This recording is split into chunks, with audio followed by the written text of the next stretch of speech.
ஏங்க இப்பொழுது என்ன செய்ய போகிறேன்?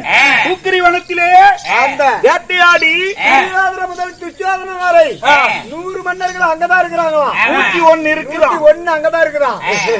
அப்படியே அப்படி சொல்லி காளியாதாவை வெட்டி நம்ம பலி கொடுத்துட்டோமா? நம்மளுக்கு தேவை வரோம். அந்த வரத்தை மட்டும் வாங்கிட்டோமா? யாரு செத்தா என்ன? 14 லோகத்துல உங்களை ஜெயிக்கிறது யாரும் கிடையாது. நானே பெருசு. உங்கள்கிட்ட பெருசு. இப்பொழுது மீனுக்கு வலை போட்டா என்ன பண்ணும்? அப்படி ஒரே அரி அரிக்கலாம். இப்பொழுதே போய் அரிச்சு எடுத்துட்டு வந்து வெட்டுவோம். போகலாம். எங்க போறோம்?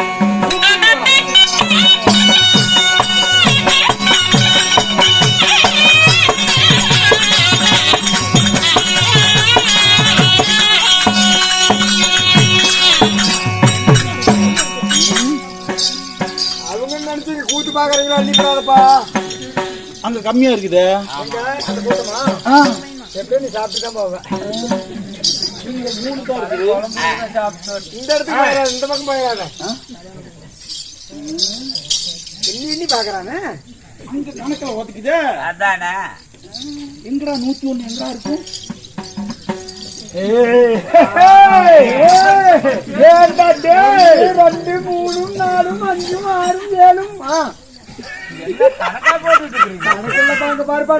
வரிசையா படுத்து கிடக்குறாங்க. 101 இங்க தாண்டா இருக்குது பாருங்க. 2 3 சிரிச்சுட்டு இருக்குது பாருங்க.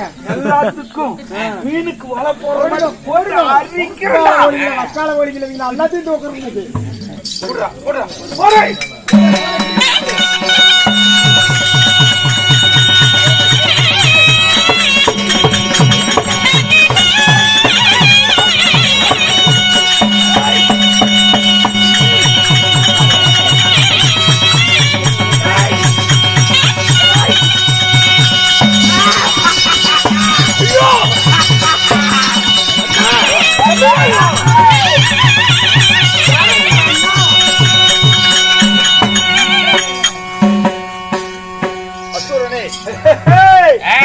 யாரு இந்த காலத்திலே வேட்டையாடி விட்டு வெயிலுக்கு ஏற்ற வெள்ள கூடாரம், காணலுக்கு ஏற்ற கருப்பு கூடாரம் அணிந்து நாங்கள் 101 மன்னர்களும் நித்திரை இருக்கின்ற பொழுது ஒரு செம்பருவன் எப்படி மீன் பிடி போனோம் அது போல் உன்னுடைய இது வளையாளங்களை பிடித்திருக்கிறாய். யாரு? இந்த வனத்தில் வாழக்கூடிய அந்த அசுராதி கூட்டம் இன்று உங்களுக்கு எதனால் பிடித்திருக்கிறது தெரியுமா? எனக்கு ஒரு காரியம் நடக்கணும். என்னப்பா காரியம்? உங்களால் ஒரு காரியம் நடக்கும். உங்களால் ஒரு காரியமா? ஆமா. என்ன காரியம்? நீங்க சாவணும், எனக்கு வரவு கிடைக்கணும். சாக வேண்டுமா? அசுரனே, உங்களை வெட்டி காளியா தேவிக்கு பலி கொடுத்தேன். ஆனால் எனக்கு சாகாத வரத்தை காளி அம்மா கொடுப்பாள். எங்களை 101 மன்னர்கள் காளிக்கு பலி கொடுக்கிறாயா? ஐயோ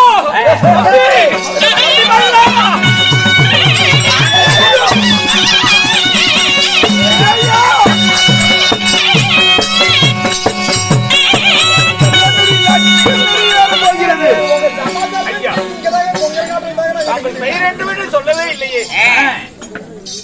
யாருக்குமே அஞ்சாத நெஞ்சம் கொண்டவன் மகுடவர்த்தாசுரன்.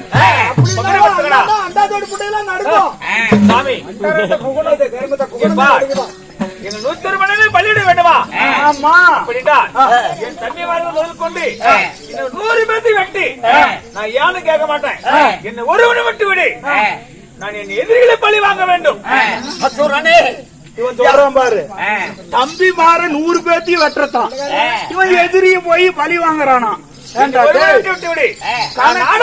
மன்னன் என் கணக்கு 101 வெட்டணும். அப்படியா? ஆமா. எத்தனைதான் அழுதாலும் விட போறது இல்லையா? நீ யாரு என்று சொன்னாய்? நீ யாரு என்று சொன்னாய்? யாருன்னு சொன்ன பேர் என்னப்பா? என்ன பண்ணுவ? இல்ல தெரிஞ்சுக்கலாம்ப்பா. உங்களை இடிந்தா இந்த காளியாய்க்கு நான் பலி கொடுக்க போறேன். என்ன சொல்ல?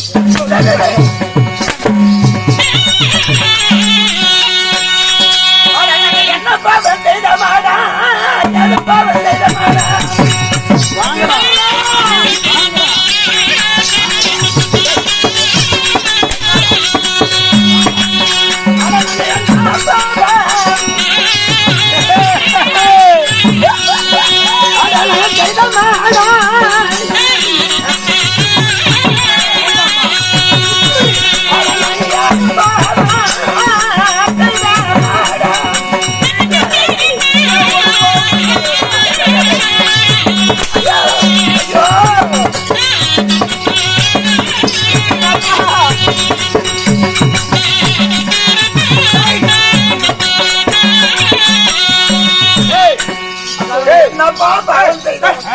ஒரு மரத்துல கட்டி போடு.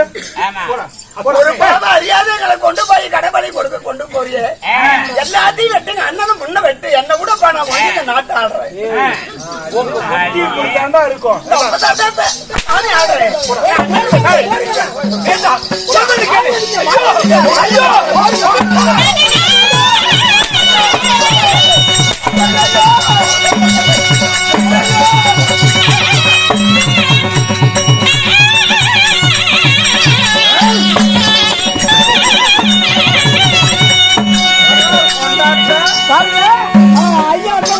கவுத்து மேல நடப்பாரு. புளி மரத்துல ஏறி அந்த புளி மரத்துக்கு இந்த புளி மரத்துக்கு தாவுவாரு. அதெல்லாம் பாத்துங்க.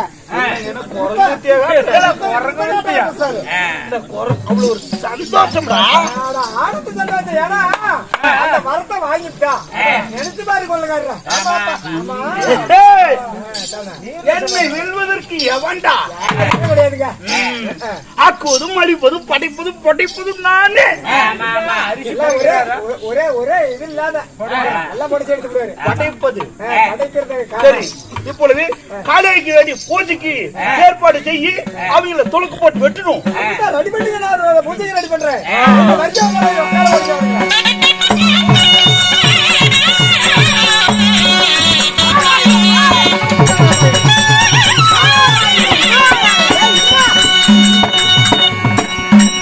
தாத்தா ஆனா நான் கூட ஒண்ணு நடத்த ஒரு வீணா போனோம்.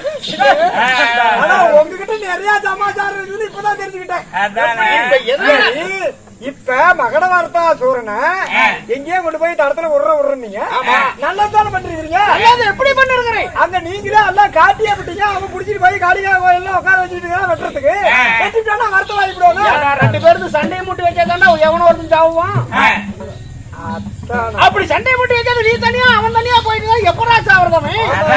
மகட வரத்தா சூரனா நம்ம மடிக்கணும். அதனாலதான் ரெடி பண்ணி இருக்கிறேன். இப்ப எங்க போகணும் தெரியுமா? சாதாரண நாள் கிடையாது. மகட வரத்தாலும் சாதாரண நாள் கிடையாது.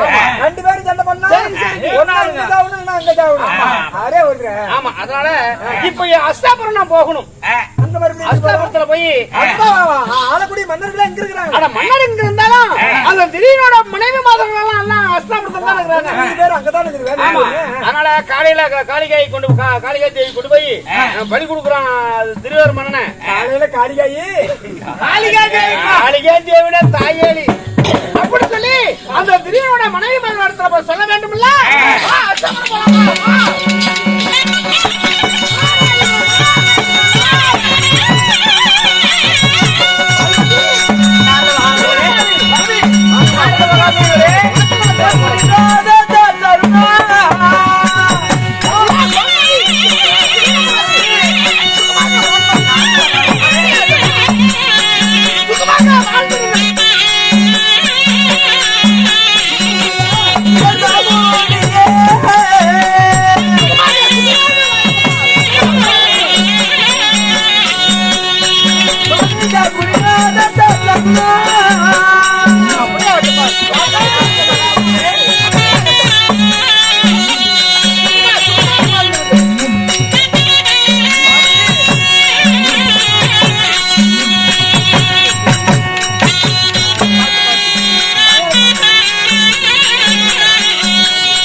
மாதாவர் அந்த கமலங்களுக்கு மல்லிகை முல்லிகை மட்டுமே மறிக்குழுது என்று சொல்லக்கூடிய அநேக கோடி மலர்களை எல்லாம் பறித்து இந்த அத்ராபுரத்திலே வாழக்கூடிய அனைத்து பெண்களுமே அடிபடிந்தோம் சுவாமி. அப்படியே ஆகட்டும்மா.